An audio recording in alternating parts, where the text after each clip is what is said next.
my mind is becoming stormy.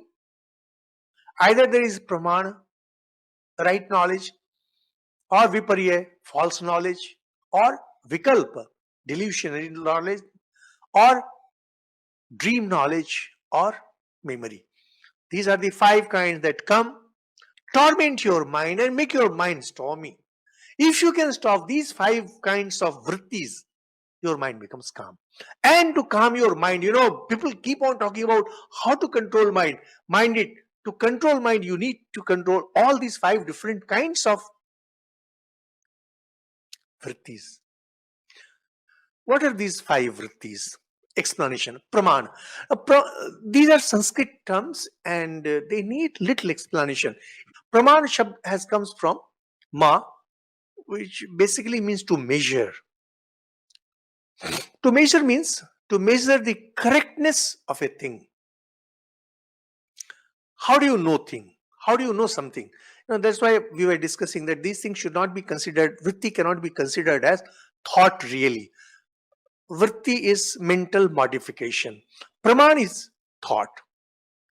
Praman is of three different kinds. See, the knowledge that we normally get, the thoughts that are normally produced in mind come from three different sources. The first one is known as pratyaksha, direct perception.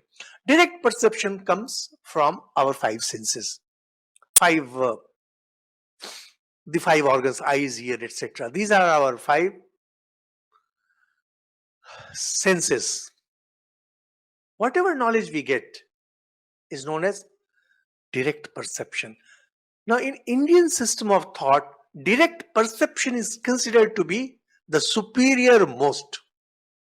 Now, most of you who have been hearing, and those of you who are nowadays talking about rationalism and talking about science being scientific, they don't even know that Indian philosophical system puts maximum stress on this direct perception. In the Western world, when the French Revolution started in 18th century, 1790s, like that, during that period, practically from the time of Voltaire and all, and even before Napoleon had come, objectivism had taken place. And objectivism meant that we need to believe in only what we experience.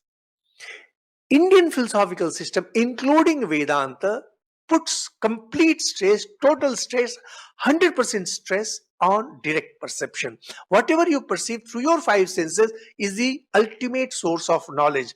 The only condition they put is that one observation should not contradict the other observation.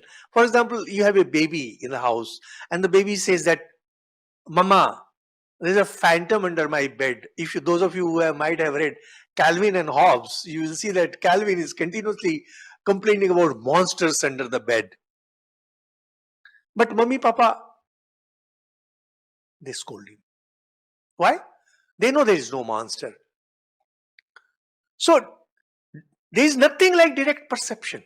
Every philosophical system in India, Sankhya, Yoga, Nyaya, Vaishesik, Mimamsha, Vedanta, the six systems of philosophy, they put complete stress, total stress on direct perception. Shankaracharya, the greatest of Acharya that India has seen, greatest, who brought the entire the Vedas and Upanishads, everything on one single platform, he repeatedly says that even 100 statements of the Vedas, if they contradict the direct perception, the Vedas are not to be accepted. Now, can you think of somebody who is more devoted to the Vedas than Acharya Shankara? Swami Vivekananda himself has said that Acharya Shankara must have had some vision where he had this vision of the larger Vedic India. Otherwise, he could have done such work. He says the Vedas are not to be accepted if they contradict direct perception. Imagine. And we keep on talking about religion is based on faith. What rot! Other religions might be based on faith. Hinduism has nothing to do with faith. Religion is absolutely about truth. If there is one religion that talks about truth at every stage, it is Hindu religion. Why? It stresses maximum emphasis on direct perception. Of course, there are conditions, and a different philosophical system explains it differently. How to measure who is right? For example, there is a kid traveling by a train, and the train moves, and baby feels that station is moving, or you're sitting. Even I've been confused even in my grown-up days. Your train moves, you feel other train is moving, or other train moves and you think your train is moving. How to know what is correct? Now, that's a different process. It just says here that pratyaksha praman is the most important, in which you have the direct perception through the five senses.